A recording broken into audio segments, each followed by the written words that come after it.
तो अगर ये बात हकीकत है तो फिर आज से दिल्ली का तख्त, दिल्ली की वजीर आजमी की चाबी अगर कहीं है वो जम्मू कश्मीर के लोगों के हाथ में है। जिस दिन आप चाहोगे कि हम जम्मू कश्मीर में राहुल गांधी जी की नीति को, कांग्रेस की नीति को मजबूत करेंगे, उनको आने वाला प्रधानमंत्री देखेंगे, तो हमें यहाँ जम्मू कश्मीर में कांग्रेस को मजबूत करना पड़ेगा। और की कोई कमी नहीं, जम्मू की कोई कमी नहीं है, जो जिसके काबिल हो उसको दिया जाएगा। उसके लिए हमारे पास काबिल लीडरशिप है। करण साहब मंजे हुए सियासतदान है, ऑर्गेनाइजेशन के बारे में बहुत इनकी महारत है और उस चीज को लेकर गिला शिकवा मत रखो। हमारे रहनुमा हमारे बापू गांधी जी रहे हैं, तो उस जमात के रहनुमा, उनके पैदावार, उनके गोली मारने वाले नथुराम गोडसे हैं जिसको वो पूछते हैं। अगर इतनी सी बात समझ आ जाए तो हमें बहुत ज्यादा तकरीर करने की जरूरत नहीं है। कहां गांधी और गांधीइज्म को आगे चलाने वाली पार्टी और कहां नथुराम गोडसे को अपना आका मानने वाली, तो उनकी सोच ही वही होगी। हमें क्यों इस बात का गिला होता है कि वो सोसाइटी को तोड़ रहे हैं, वो सोसाइटी को बांट रहे हैं, वो मतलब कई किस्म की इसमें तोड़ फोड़ कर रहे हैं। वो तो उनकी नीति, उनकी पैदाइश वहीं से हुई है।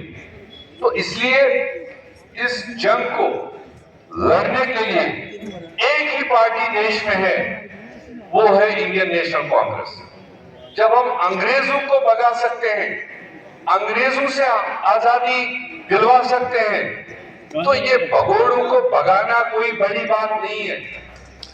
बैकडोर एंट्री से गलत तरीके से गणेश को चीफ इलेक्टोरल ऑफिस का, चीफ इलेक्शन कमिश्नर इंडिया का बनाया जाए। और ये जो गलत तरीके से इलेक्शन कमिश्नर बना है, वो गलत तरीके से ही बीजेपी की सेवा कर रहा है। हाँ, एक टाइम था साथियों, एक समय था साथियों, जब डेमोक्रेसी में, लोकतंत्र में जब इलेक्शन होता था तो वो डेमोक्रेसी का एक उत्सव मनाया जाता था और इलेक्शन कमीशन का काम होता था पूरे देश में इलेक्शन जो है सही तरीके से हो, कोई धांधली ना हो। लेकिन आज का इलेक्शन कमीशन जो है वो बीजेपी की बी टीम, बीजेपी लिमिटेड बन के रह चुका है और उसका एक ही कर्म है कि मोदी जी किस तरह से लगातार सत्ता में रहे, उसके लिए देश के संविधान को, देश के लोकतंत्र को डुबाना पड़े, तो ये पीछे मुड़ने का काम नहीं कर रहे हैं। ये गणेश, ये इलेक्शन कमिश्नर मोदी जी का पीए बन के रह चुका है। तो अगर ये सब चल रहा है जिस तरह से हमारे नेता राहुल जी कहते हैं, खड़गे जी कहते हैं, तो हमारा कर्तव्य क्या है साथियों? हमें देखना पड़ेगा बूथ में जाकर। ये सिर्फ बूथ में बूथ को दबाने की कोशिश नहीं करते, ईवीएम मशीन के साथ छेड़ करने की कोशिश नहीं करते, ये वोटर लिस्ट के साथ भी छेड़खानी करते हैं। अगर राहुल गांधी जी ने जिस तरह से कहा ब्राजील की एक मॉडल ने 22 बार वोट डाला हरियाणा की इलेक्शन में, तो इससे बड़ा सबूत हमें और क्या चाहिए कि ये धांधली हो रही है। इसलिए हम सभी को बूथ में स्ट्रांग रहना पड़ेगा, वोटर लिस्ट में चेक रखना पड़ेगा और जो लीडरशिप हमारे साथ है, अगर इनके साथ, इनकी गाइडेंस में काम करेंगे, अगर इनकी वोट चोरी हम रोक देंगे, तो ये कोई वैसा नहीं है। पिछले 12 सालों में बेरोजगारी सबसे ज्यादा है, पिछले 12 सालों में टैक्स की मार सबसे ज्यादा है, महंगाई सबसे ज्यादा है। ये ऐसा नहीं है तो कोई हरा नहीं सकता। ये हारे हुए लोग हैं। इस बार मोदी जी प्रधानमंत्री नहीं थे, लोगों आपके वोटों से नहीं बने मोदी जी, वोट चोरी करके प्रधानमंत्री बने हैं। बस इनका एक खेल रोकना है वोट चोरी का। सरकार हमारी होगी, देश हमारा होगा और संविधान पूरा सही होगा। धन्यवाद साथियों। जय हिंद, जय भारत, जय कांग्रेस, जय जम्मू कश्मीर। एमएलए का चुनाव हुआ तो बीजेपी, एमपी का चुनाव हुआ तो बीजेपी, डीडीसी का चुनाव हुआ तो बीजेपी। आखिरकार 15 साल से आपके सारे प्रोग्राम बीजेपी को दिए। मैं अपने जम्मू रीजन के अपने दोस्तों से कहना चाहता हूं, मिला क्या? एक डोगरा रियासत थी, एक महाराजा की बनाई हुई रियासत थी, तिनका तिनका उन्होंने इसको बनाया था। और इसी एक महाराजा नाम से पूरे हिंदुस्तान नहीं, पूरे दुनिया में नाम होता था जम्मू कश्मीर का।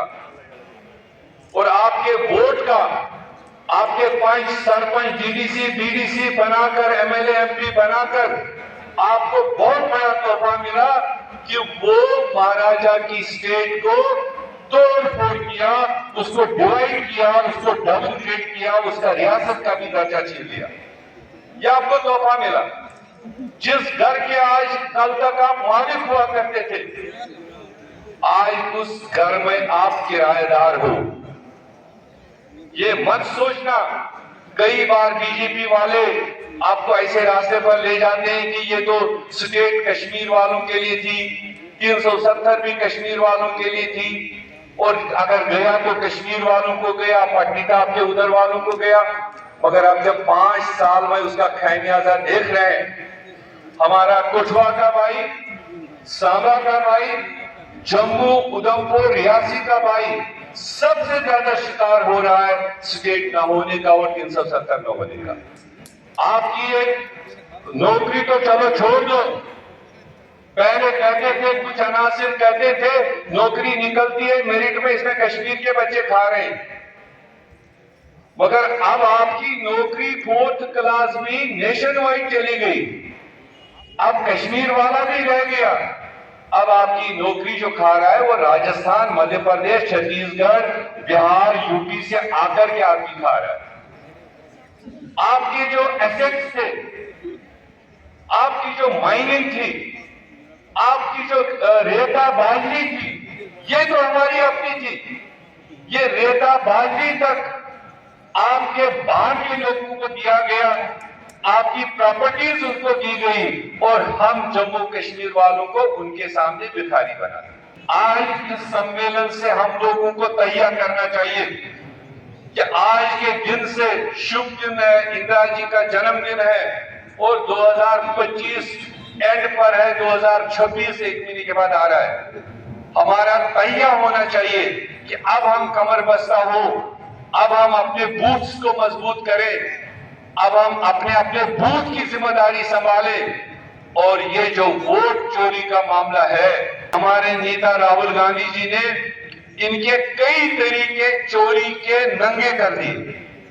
पहले हमें शक होता था ईवीएम बदल देते हैं, और वो बदल करके इन्होंने लोगों का ध्यान दूसरी ओर लिया कि वोटर लिस्ट में ही इतने वोट फालतू डाल दो कि हमारा काम चल जाए, या वोटर लिस्ट से वो नाम काट दो जो हमको वोट नहीं करेंगे बीजेपी को, उनको काट दो। वो राहुल गांधी जी ने बहुत बेहतरीन तरीके से, मैं कल की मीटिंग में भी उनको कह रहा था, मैंने कहा राहुल जी आपकी लड़ाई सही है, सही रास्ते पर है, और आप अकेले व्यक्ति ने देश के 140 करोड़ लोगों को वोट के अधिकार के बारे में इतनी जानकारी दी। अगर गवर्नमेंट चाहती 50 एम्बेसडर लगाकर के इतनी जानकारी नहीं दे सकते थे जितना कॉन्शियस आपने बनाया। आप मुबारक के पात्र हो, आपने ये अवेयरनेस लाई। मगर अब आप एडिशन डिलीटिशन को हाईलाइट कर रहे थे, मगर उन्होंने दूसरे किस्म का खेल खेला।